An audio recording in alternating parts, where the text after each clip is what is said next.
the Driven Dental Podcast.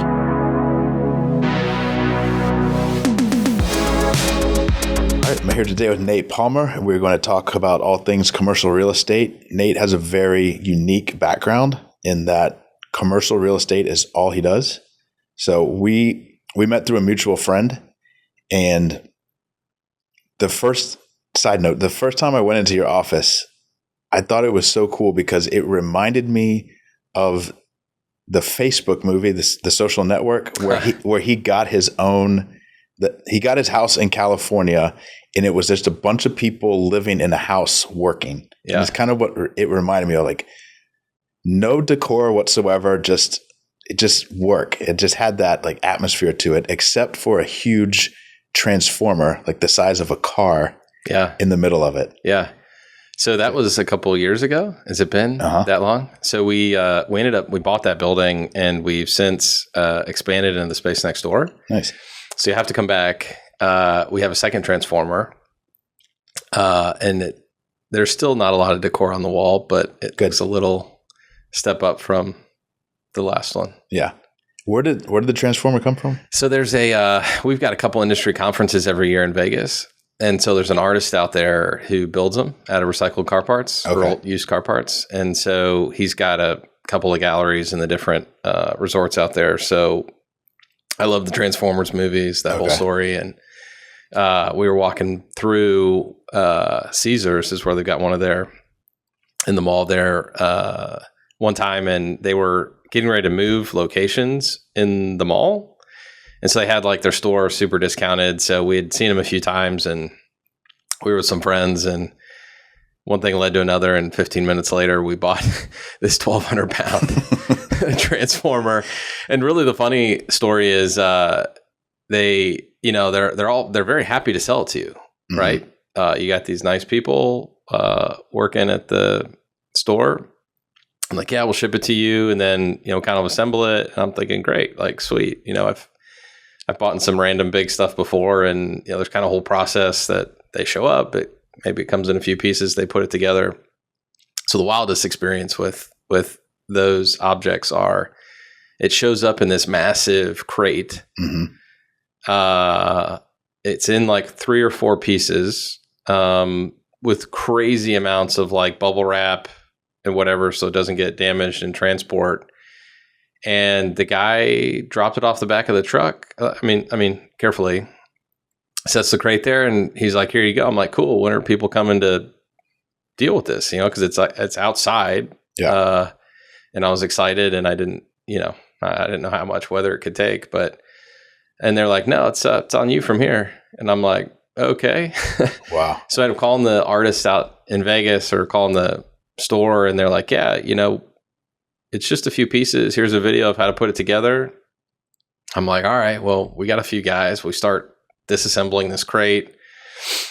The other people in the different offices in our building are just, you could see them in the windows, like watching us, like nobody knows what's going on. And dude, just the leg, it kind of goes together like a Christmas tree, and inside's got kind of a main pole system where it kind of connects into. But the waist through the legs are basically one piece. And they're like 600 pounds. Yeah. So like we're buying dollies at Ace next door. Jeez. 5 of us lifting one leg at a time to get it on these dollies. These dollies are not like made for this heavy of it was just a mess. Jeez.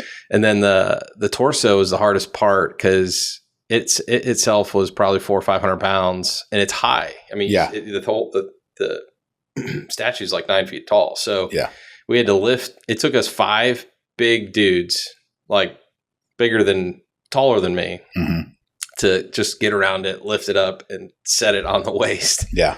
It was a mess. It's certainly, and then it had to move. So from where you saw it, so then we had to move it 30 feet around to get it in the new space. We kind of set up a platform, and so Optimus is what you saw, and then we have Bumblebee now. But so then we had to have the same guys come help. We disassembled it. It took like 2 hours to take off the arms, take off the head, and then take off the torso to then move it 30 feet to then set it up. So now it's set. It's home for many years. Yeah.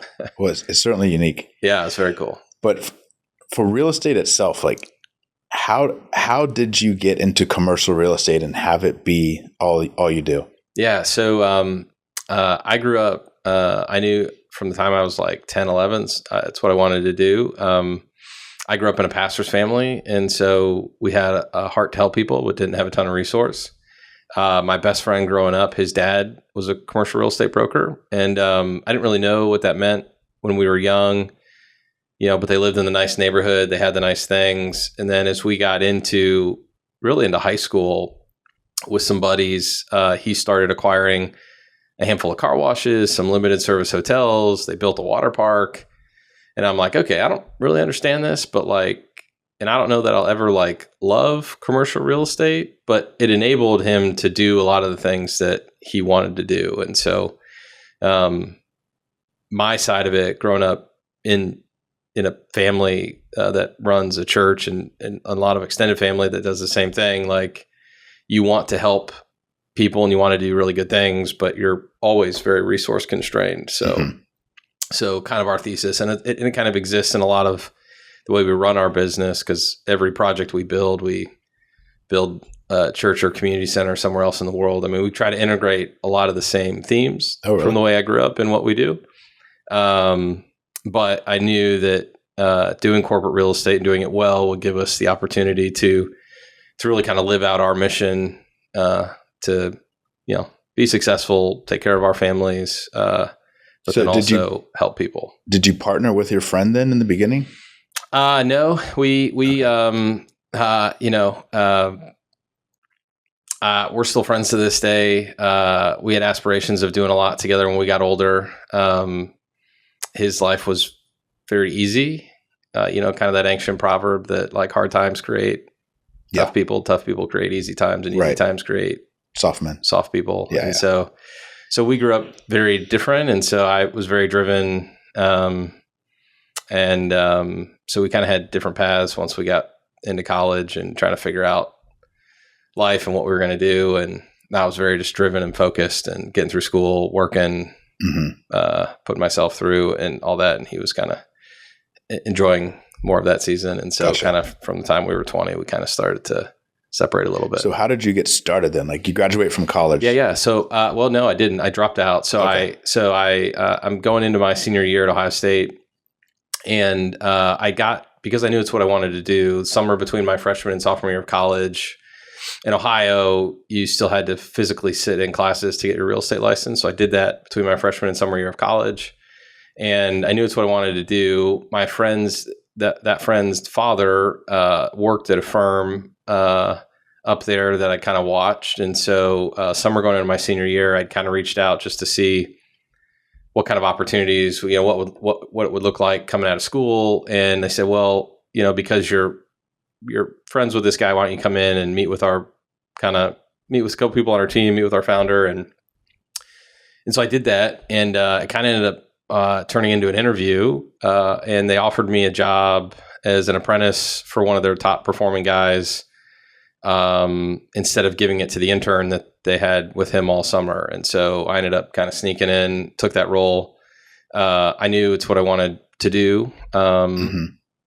And did both school and that for a little bit. And it was just too difficult. And at that time, going through school, most business schools have a real estate track now. At that time, they did not. So I was just getting a bogus gen business degree. And this was also 2008, 2009, 2010. So a lot of people I was friends with were coming out of school, having a hard time getting jobs. So I'm like, okay, I'm not going to pass up on this opportunity.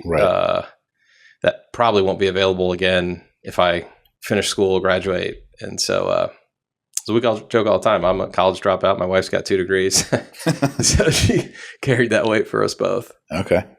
So you start working for them. How long are you working with them? Yeah. So I worked with Mike for in total about 7 or 8 years. We had only a couple of years at that firm, and then he ultimately left to go out on his own. And so I followed him to do that. I really felt like I still had a lot to learn from him. And as we talked about before, we were doing kind of this national urgent care program. And so we were starting to pick up a lot of momentum with kind of our reputation influence. I was starting to speak a lot, even at a pretty young age, at some of the national urgent care related conferences. And so left, but ended up, I worked with Mike for 7 or 8 years. And so that was. So how many urgent cares did you build with him?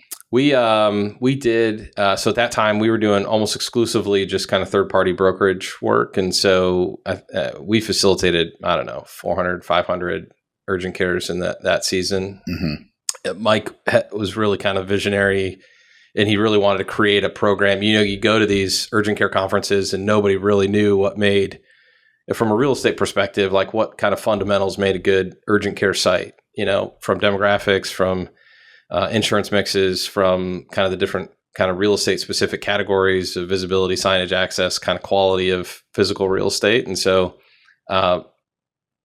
Mike had kind of a vision of something we could build together, and I kind of helped build it. So we kind of helped kind of create this analytical based model that really kind of focused on the where before the what. A lot of doctors, it wasn't specific to urgent care, but a lot of doctors, as we've seen now, they kind of fall in love with a building or an idea, and then they try to justify the deal, right? They can bring people in. Urgent care is really this focus on making healthcare more convenient, more accessible for the patients. And so, we really had to kind of go on this train of re-educating our clients, which were individual doctors. They were private equity backed groups, health systems who were used to people need healthcare, they come find me. And really we had to kind of flip the script of, no, we need to be more customer focused. If it's easy and common for people to go to Publix, like we need to be in immediate proximity to that, right? Mm-hmm. So that when they have that episodic need and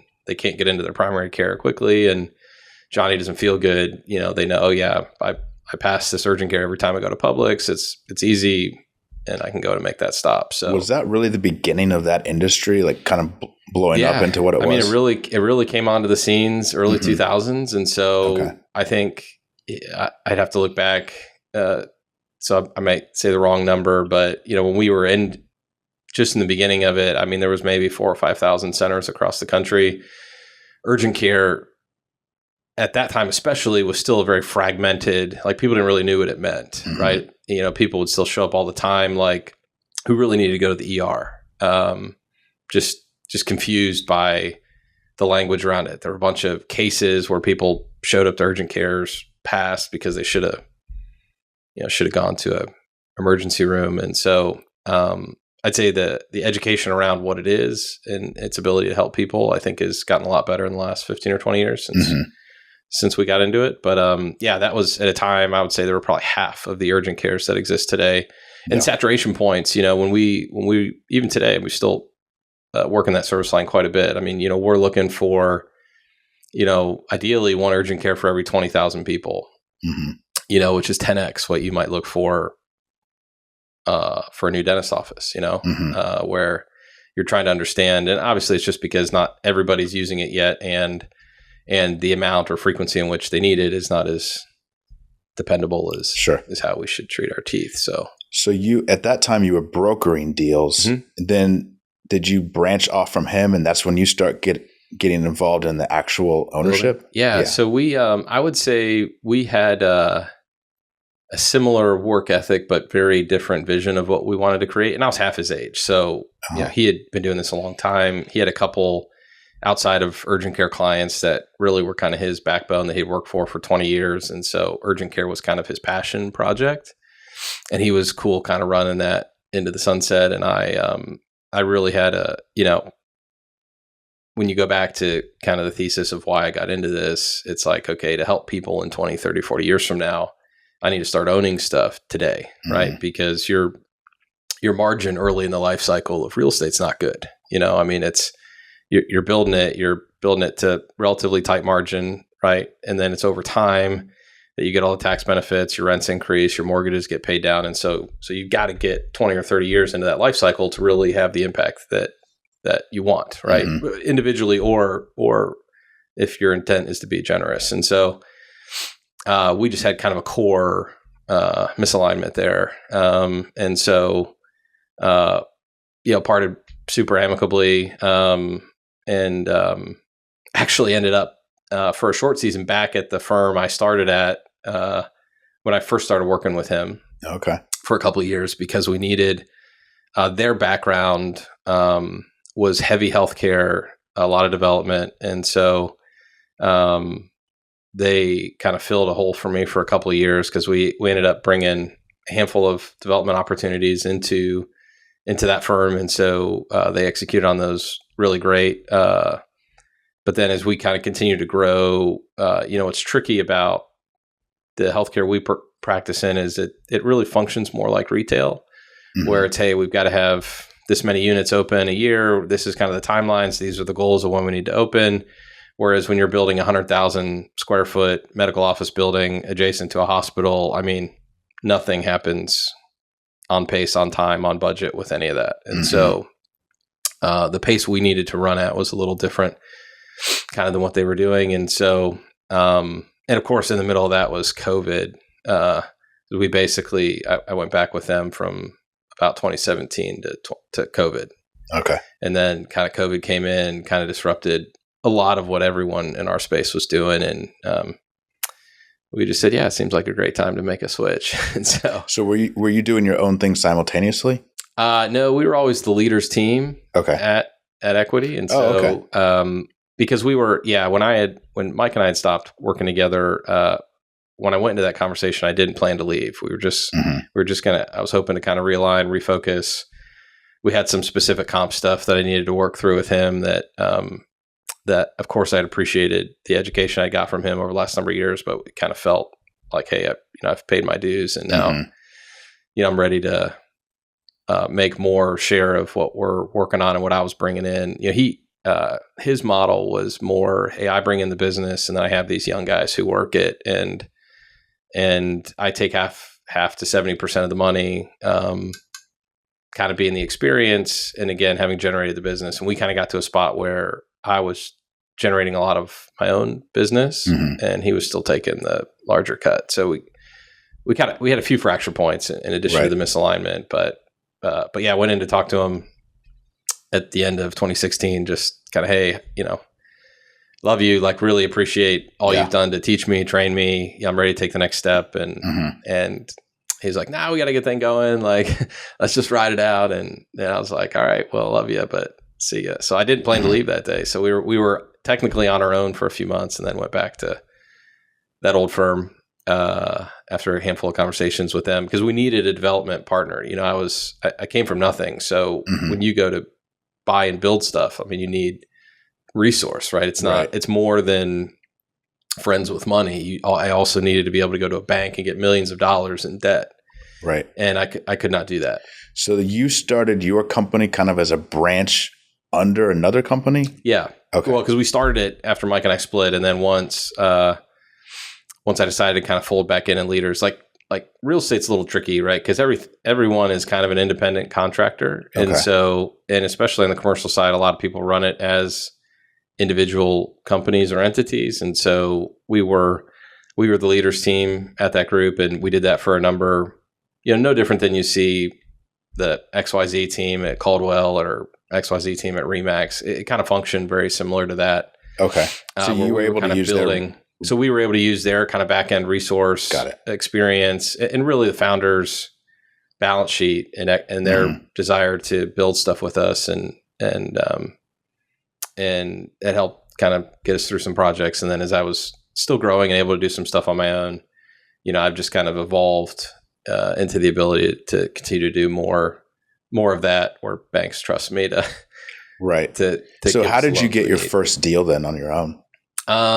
So we did. So yeah, the evolution process for most, like you had asked me before, like why not a lot of people do this. And a lot of the problem is it's a lot of people can't afford the time it takes to, be in real estate. Right. And even on the residential side, that's why you see so many people do it part-time or as a side gig because the income's not reliable. It's often not predictable. It could die at any moment. And at least in the residential side, your life cycle you help somebody find a house, you show them a few homes, it's possible within 2 or 3 months, they buy that home, you get paid and you move on. In our world, on the commercial side, best case, it's like a 12 to 18 month life cycle, right? Because you're going to help first, you got to find business, right? Which is hard to do with very little experience. So most of the business that people getting into this business start doing is really the business people like me don't want, right? So it's hard, much higher failure rate. And people just can't afford to go a year or two without making hardly any money. So that's why so few people do this. So, as that evolves over time and you get your clients and relationships and you have kind of a more predictable income or scheme, it kind of allows you to participate in some of that. But the way a lot of people then transition into development is through partnerships, so I had a handful of partners that, from equity, from a group out of Chicago, from a few high net worth guys where, okay, I brought them an opportunity, I brought them a deal, and I got my normal fees plus I got to own 5% of the building. And then it's like, okay, cool. And I got to learn a bunch and we did a bunch of projects. And then it's like, okay, well, like I'm pretty much doing all the work. They're just bringing the money. So then I, find a new opportunity where it's okay. Hey, now I can bring these couple of guys together. I can be more involved, maybe put in a little of my own dollars, maybe also sign on debt with them, even though if I couldn't qualify for it on my own, but still sign on debt with them. And then I did a bunch of projects where I owned 15 to 30% of the building. And that kind of evolved, did, I don't know, probably 10 or 15 that way. But again, a lot of the theme, like most people who develop flip. And so, again, you can make a bunch of money doing that. You can spend $1 million doing something, go sell it for $1.4 million, $1.5 million, you pay your sales costs. And even in that $1 million, you use only a few $100,000 in cash and the rest was a loan. So you might invest $300,000, sell for $1.4 million, maybe net $1.3 million, pay off the bank, and like you had 300 and now you got an extra 200,000 or 300,000, and it sounds pretty good, right? Under the assumption that you can continue to just constantly do that. You don't have downtimes. But again, I just kind of live with this conviction that like the wealthiest people I know own a ton of stuff, and that's what we've got to focus on. Right. So did a bunch of projects that way, and then finally started to put some of our own projects together where we raised all the capital, we had all the debt, bought the building or built the building, and kind of did it all on our own. And I think our process will continue to evolve. We talk about it a lot.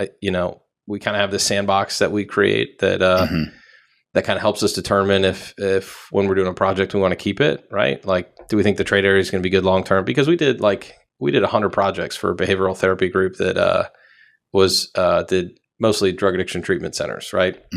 Small mid-market towns, really purpose built buildings once they were finished with their remodel. Not expensive rents, but man, if they left, like, what am I ever going to do with some building in Podunk, Kentucky, Virginia, Ohio? And so like, we're not so crazy that we're fixed on owning everything we do, that we just keep everything. We've kind of got, so that sandbox, so that we got to be in something we think the trade area is good long term. We've got good tenant mix to start out, and then rents that are at or below market, right? Because one of the first few Starbucks deals we did, at the time, the rent was like $80 a foot, and it's like, gosh, that's like over double what market is. Now, of course, it's expensive land. They have a very expensive building. In addition to the building, they want you to pay for some of their build out. And so, we felt that like, hey, like that's a lot of exposure, right? Because 10, 11 years into it, they come back and say, well, we're supposed to renew it. The rent's $95 bucks a foot, but market's half. What do you want to do? Right. And I was like, I don't really want that exposure. So we sold some stuff just because we felt that the rents were higher than we were maybe comfortable with. Now what's crazy is, they're pushing almost $100 a foot on a lot of their. Really? Well, I mean, everything continues to get, land hasn't gone down. Right. Building costs continue to increase. They haven't created a cheaper, smaller prototype. So, it's expensive. But they want the developer to pay some of the renovations. Is that what I heard you say? Yeah. So they've got a very specific work letter. Obviously most everything outside, all their specific electrical HVAC requirements, and then contribute $100,000 to $200,000 toward their interior kind of build out.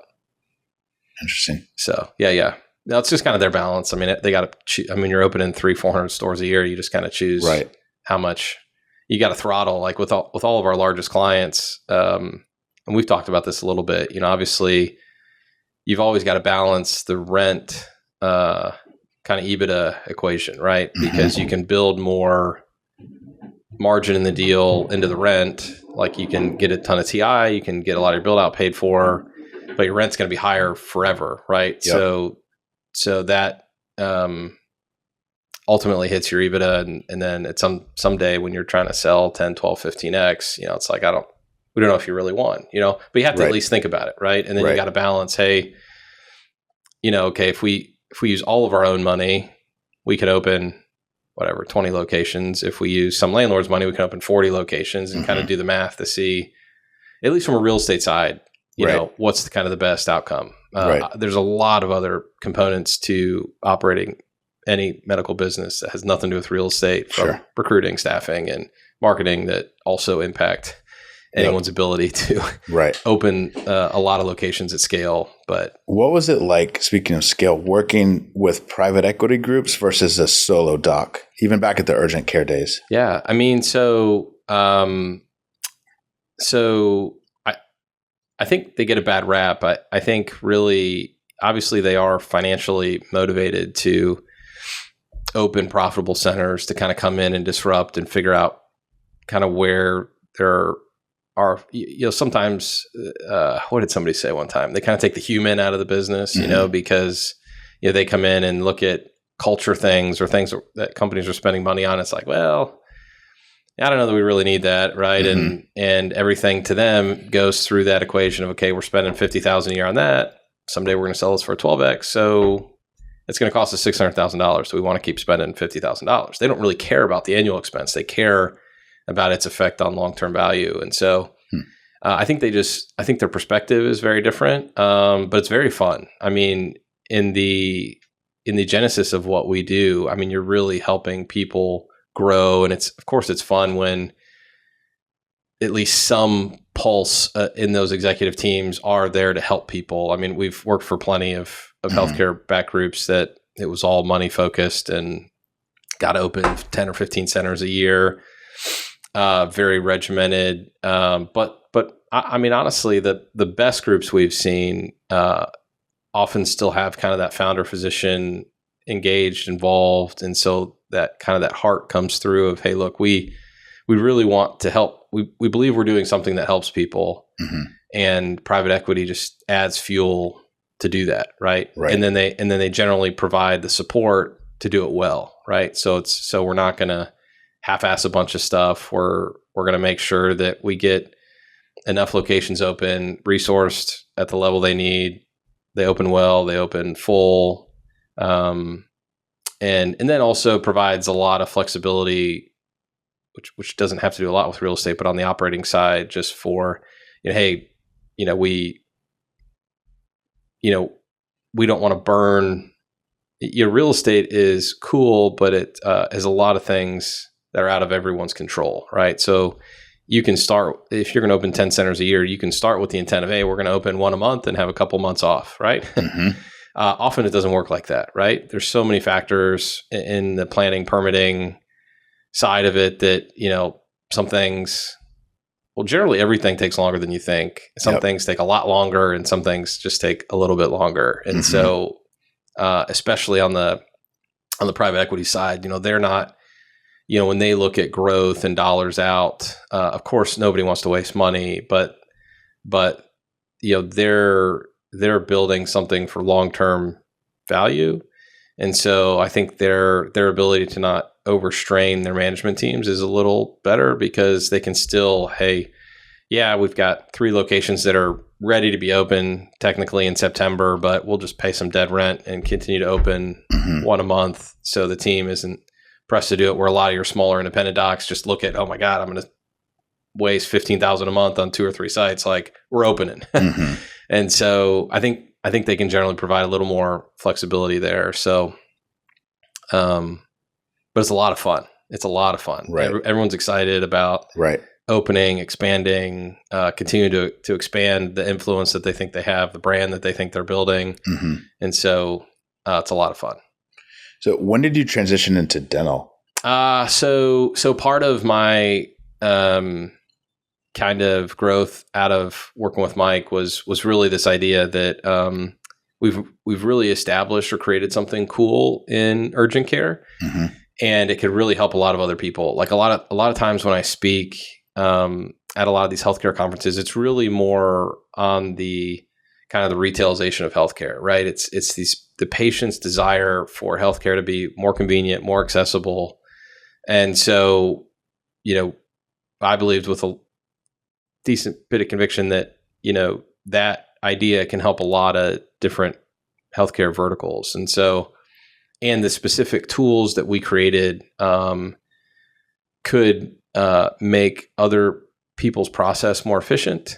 And therefore that has value, and then we can help them grow. And so I had a high desire toward the end of my time with Mike to try to figure out how to take our systems and processes we built with this kind of point of interest methodology and see how does that translate into other healthcare genres, right? At the time, I didn't know a lot about dental, Mm-hmm. but I just knew that it made sense. Mm-hmm.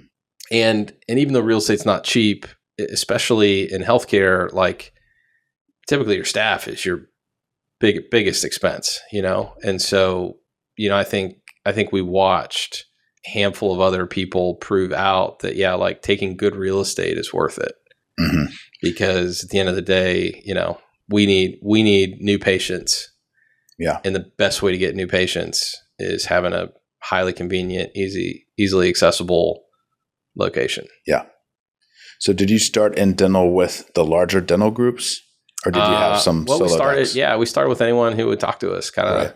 But you eventually got in with the larger groups, correct? Yeah. Okay. We were able to support. Part of the challenge is, if you kind of step back and look at anyone we work with, we really fit best in that small to mid market Mm-hmm. category group, because even though our process and experience is top notch, like I've been recruited a bunch of times at big firms. One of the big dental guys tried to bring me on, and it's just like I don't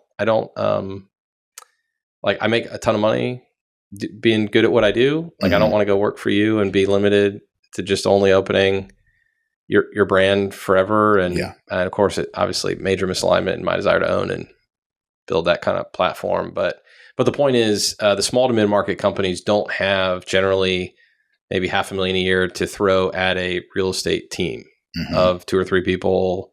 The resources that we spend for demographic data, competition data, all the stuff that we use to kind of service our client base. And so that kind of niche of companies, generally in the 10 to 100 unit range, is kind of our Mm-hmm.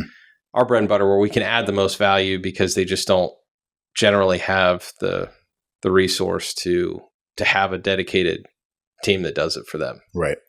So that's kind of where we best fit. What are you seeing right now with trends as far as dental is concerned, as far as like geography, price per square foot going up, just general trends? Yeah. Look, I mean, what's cool about being on, if you look at the evolution of our specific business, we were 100% assignment based until a few years ago. So we would not do any projects without you coming to me saying, "Hey, I need a location in Lake Mary, need you to figure it out, go do it." And it's hard to get in front of the right people and get them to trust us enough to make multi-million-dollar decisions when here's this Nate guy out of Orlando, who's trying to help me in Texas, Mm-hmm. And so real estate's kind of unique in that, like a lot of people that support local groups all across the country, I mean, it's somebody's cousin, it's a golfing buddy. And so we kind of stepped back a few years ago and said, okay, we're having a really hard time growing our ability to influence and bring on new clients. And when you're working in that small to mid-market range, like most of the people we are onboarding, they're only open in 2, 3, 4, they're not going from 10 to 100 locations in a few years. Mm-hmm. I mean, that we've done that with a handful of groups, but it's very rare. Mm-hmm. And so if we've got to do 150 transactions a year, if XYZ healthcare group that's got 10 sites that's only going to open 2 or 3, I need 50 of those, Mm-hmm. And so we really kind of stepped back and said, okay, we're never going to give up the assignment-based projects, and we want to be that for anyone who will allow us to be, but we're going to also create a new kind of approach that's going to allow us to go take down good real estate and immediate, that's got the same fundamentals of the sites we would look for if we were on assignment. Mm-hmm. But it's going to go take down sites that are within immediate proximity to major anchor stores, typically with a grocery component. And that knowing that those areas are missing, we mapped out like the 40 most active retail uses, some of those being healthcare. And so we kind of targeted the ones that are missing the most of those. And so what's cool now being on this side of it is, doing a project, I don't represent, but we're negotiating a couple of deals with them and out of Florida markets where you get some exposure to, hey, yeah, I can see that they're willing to pay $50 a foot to be on a site that they want. Right. Mm-hmm. And so it's given us some exposure to kind of better understand that and also see how kind of people are moving and gyrating through kind of real estate in general, because everything's getting more expensive on the developer owner side. It's been very tough the last couple of years because interest rates have been high and all that just gets passed through to our users, right? Mm-hmm. Like we can't, the banks require us to build to a certain margin. That hasn't changed. So when interest rates are low, it benefits the user, right? Because our cost of capital is better and I'm still building to that same kind of return yield. And so the money we're not paying to the bank is now to the benefit of our users. And so, so everything is tricky right now, but, we're trying to, we still believe in kind of the fundamentals of what we're doing and that, good sites are going to produce good practices, which then over time, will make sense. Right. So these lots you're buying, you're buying spots of land that you feel would be good long-term investments without any potential people when you're buying it. Yeah. Correct? So you're backfilling it. Yeah. Okay. So I would say that we always are looking for tips, right? Mm-hmm. So we've accidentally become like Starbucks' biggest developer in Iowa because the first Starbucks deal I ever did was in Kansas. We started doing some projects for a health system in Iowa with urgent care and called the guy in Kansas saying, hey, we're doing some projects up here. We're taking down some sites that have extra space. They seem to be holes for Starbucks. Kind of who's your counterpart handling this market in Iowa? And, 3 years later, we're actively building a couple. We've got 3 or 4 more in pre-development. And a couple of those, when you start to work with those users and you do a good job and perform for them, they kind of say, hey, yeah, have you ever, we need a store here. We need a store there. This is a market that we've been kind of looking at. And that's not rocket science to also just Google and see where they're not and have some kind of market optics that would suggest, hey, this area is growing, a ton of new home builds. And so for sure, we try to take projects down with clues. But our kind of approach right now is taking down a lot of projects where we know a lot of those users in that top 40 group are missing. And the area's got the fundamentals from a demographic, traffic standpoint where many of them should be there. Mm-hmm. And then because we're able to buy, most of the projects we're buying are between 2.5 and 10 acres. So, the most expensive thing to buy right now is like an acre in front of a Publix, right? I mean, you're going to spend $1 million to $1.5 million to get that acre for, up to maybe a 5,000 or 6,000 foot building. So, if we're buying land a quarter mile down the street or maybe catty corner from the main project and we're buying in bulk, now I'm buying at $400, $400,000 in basis, ideally an acre. And so we can do better rents for our prospective users. I don't need 5 out of 5 pieces figured out before our partners and our banks will let us close. I need like 1 or 2 pieces figured out. Right. And then if kind of going back to our sandbox program, it enables us then to have rents that are good for our users, but then also low exposure for us long term, right? Where we don't have just crazy rents because that's what everything costs and they still really want to be there. Where we can likely benefit from keeping a lot of that long term. So. Right. So let's say you have a dentist who's interested in investing. Can you talk about the type of real estate investments, long term versus short term? So for context too, like the Lake Mary building we found together, like your company found it for us. It's a standalone building. It's a long-term investment. So anybody who's going to own that with us, if we were going to sell a percentage of it to a doctor, they need to understand that it's a longer-term investment versus some of the other projects you're talking about where there's multiple tenants could be more of a short-term where there's cash up front sooner. Yeah. So there's a lot of pieces of that question. I think we function with the philosophy is you got to pick the right, like the business needs supersede the real estate opportunity, right? And so if it's a freestanding bank building that's a little more expensive, but it's the right location for the business, you do it, no question. Yeah. Whether you decide to keep that long term is a different question, which I think you're asking, and I think at that point, you've got to evaluate, one of the unique things you have access to that I don't is owner-operator financing. And so, or that any solo or small group any operating dental group would have. And, when I go to a project, I've got to have 30 to 40% in cash. You can do that, half that, maybe even less. And so it's a lot less dollars for you. Which is an advantage, or for anybody is an advantage. The other difference, if you kind of categorically look at projects that are a single building, like that bank that you're going to convert, or projects we're doing that have 2 or 3 pads or multiple users, is generally there's more margin in those. So kind of our program, again, we do plenty of standalone single buildings. And most of those, though, it's hard for us to justify keeping because in our model, what we try to do is have enough value in the project that when it's complete, and it may take a little bit of time, right? Because if I've got 2 out of 5 pieces figured out and we start it, great. I got to figure out 4 or complete it before I've really added all the value into there that we can.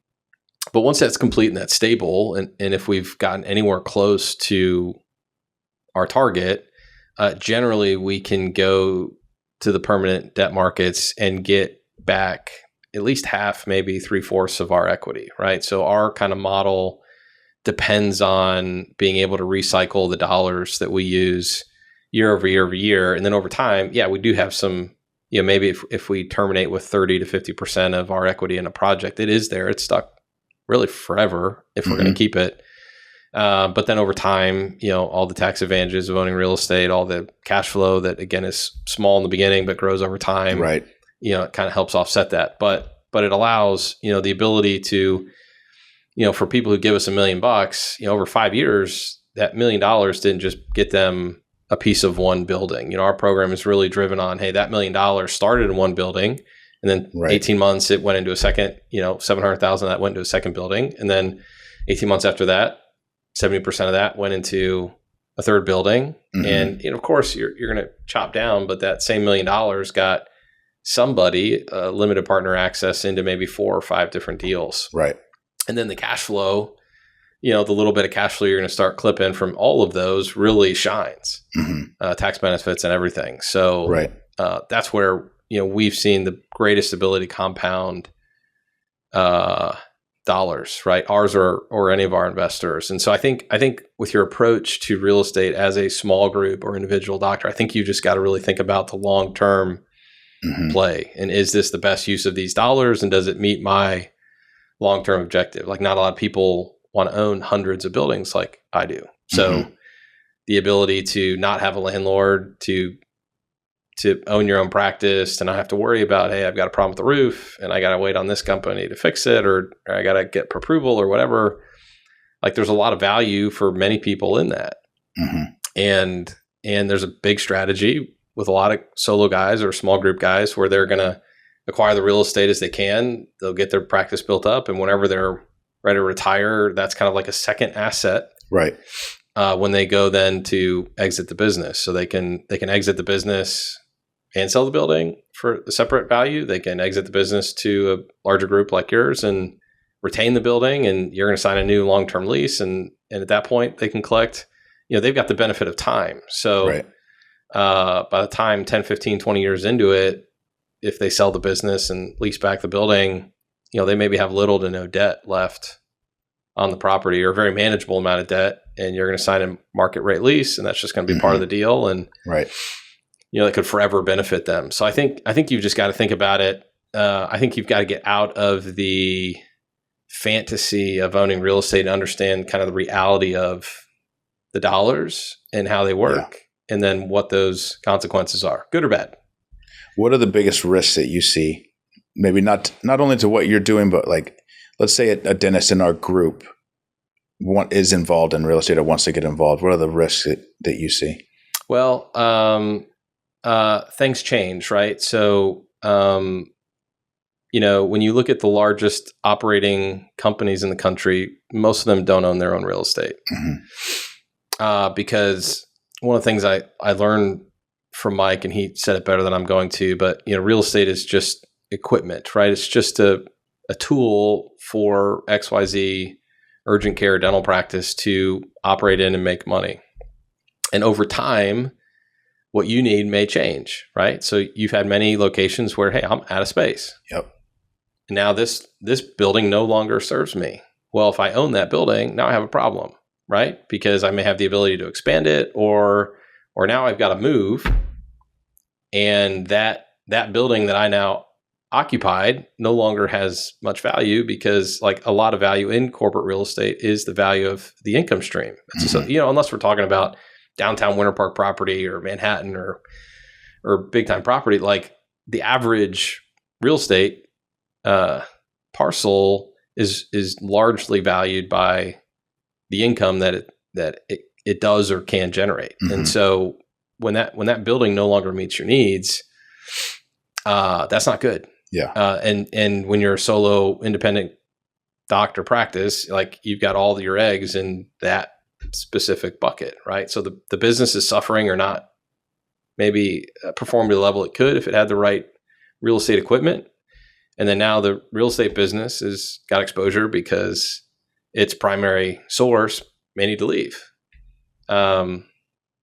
So, I mean, the fundamentals of our business are good. I mean, there's other risks on trade area shifts and the way demographics can change over time, but most of that is not like overnight. You can usually manage around that and kind of determine it. I think we try to take a relatively unbiased kind of perspective, most of the stuff we do, and kind of looking at it and say, okay, sure, this makes sense to own today, and 5 years from now, we may look at it and say, well, the area is trending a little sideways. Maybe it's a good time to re-up our leases with our tenants, maybe negotiate better terms for them, so they'll give us a long-term commitment to stay there, and then maybe at that point we exit the building, just trying to be relatively objective, because the same principles in owning real estate can exist in real estate that you don't occupy, right?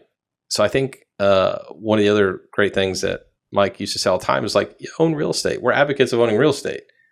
Don't also be the guy responsible for paying your own rent. So if you want exposure in real estate because that's an asset that you think is valuable to you, that's an asset you think that you want on your balance sheet, that's an asset that you want to grow over time, great. It doesn't have to be the asset that depends on you to operate a successful business to pay yourself rent.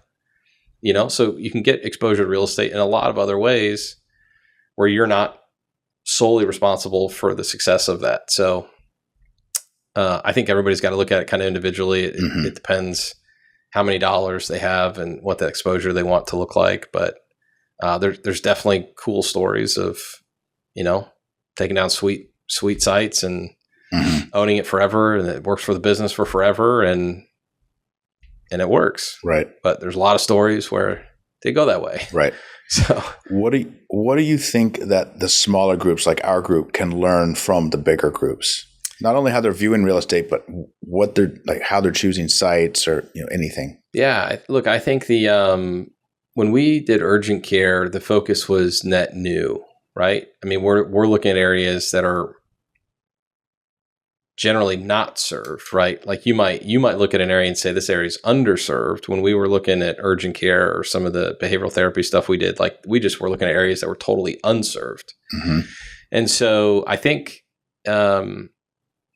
what the bigger, more capitalized guys are doing, of course there's areas and parts of the country that are always going to be growing and things are shifting and there's going to be underserved areas. I think most of the opportunity now, at least as we see it, is really positioning, right? And as the generational operators, the older doctors who are in multi-story office buildings, who are just in not retail convenient locations, like I think more of the opportunity is just in really positioning and taking down, not so much, of course you want ratios that are optimistic for what you try to do. Of course you would want an area that's got a dentist for every 5,000 people. Like you always want that stuff. Mm-hmm. But I think what the bigger guys are doing in addition to that is they're taking more timeless quality real estate, right? On the main road,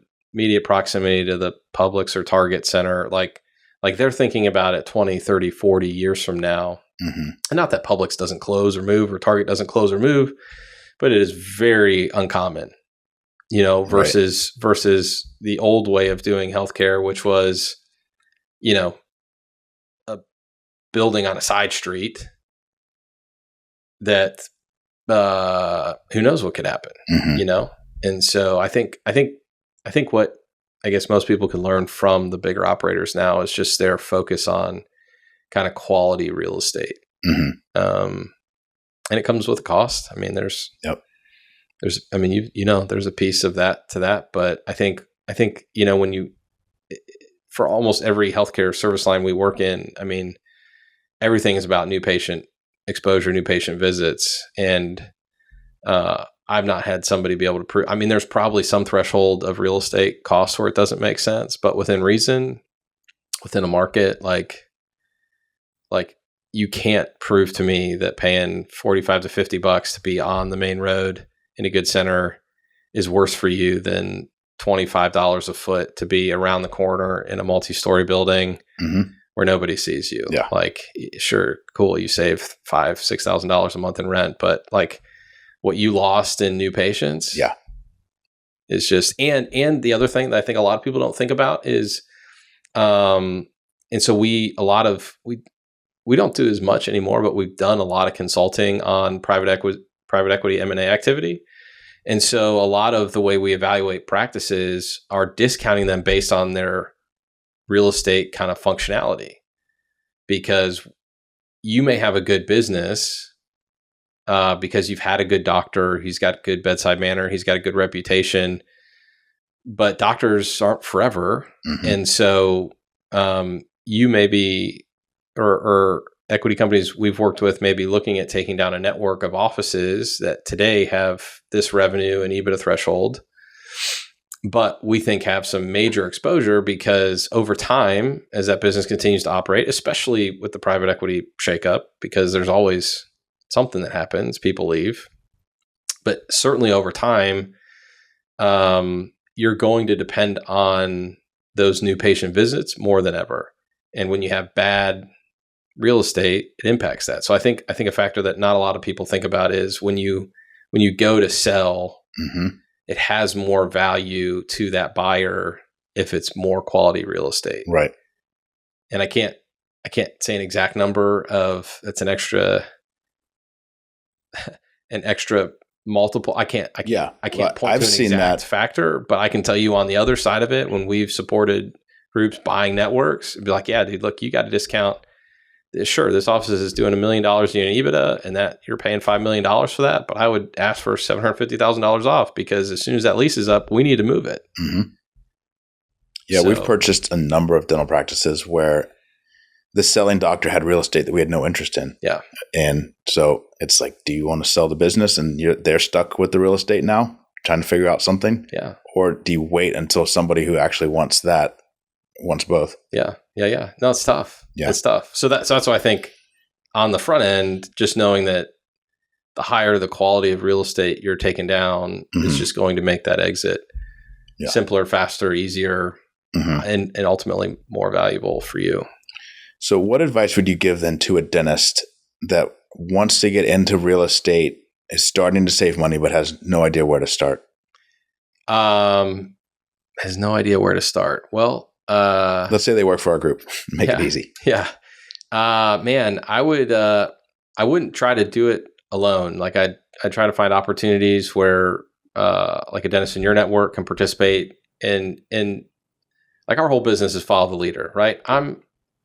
There are like 12,000 Starbucks or something like that. So I'm not doing something new. I'm sure at any point in time I'm doing 5 or 6 of them, but I'm just doing what other people have done before, and we're just executing, right? And so I think a lot of that would stand true is like find a mentor, whether in your practice. We're in the information age with everybody and his brother having some kind of education platform on YouTube or something like that. Like the concepts we're talking about aren't really rocket science. And so find someone to follow, whether that's inside of, a really strong, safe network like yours or multiple outside kind of validator sources, and just make sure you've got kind of those fundamentals.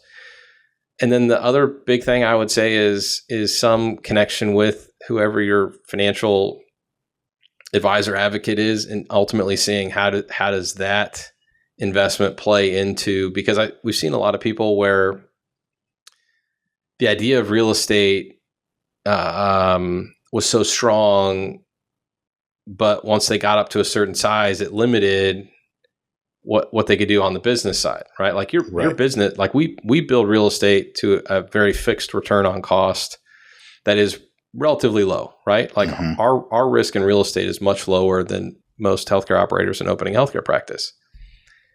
The flip is that your healthcare practice should make a lot more money. If we go build a building and you occupy it, maybe we take down $40,000 a year in cash flow. I'm just making up a number. Yeah.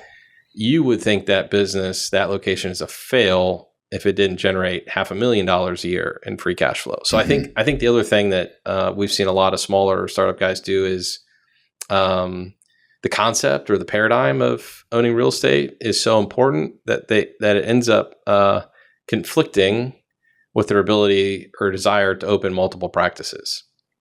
And so like one of the first urgent care stories we got involved with, they had 10 or 12 sites. They owned the real estate at almost all of them, but they were financially capped from their lender and continued to be able to grow their business. So we sold all their buildings, paid off all their mortgages. They had like $5 million net after all the sales.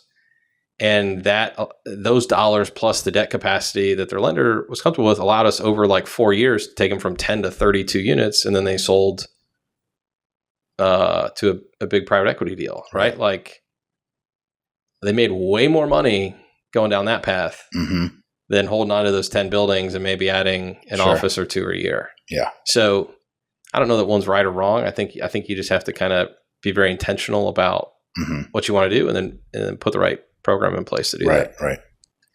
Well, I really appreciate you coming in. Yeah, this is good. I've enjoyed working with you. We've learned a lot, and I look forward to continue growing with you. Yeah, sounds great. So appreciate it. Yeah.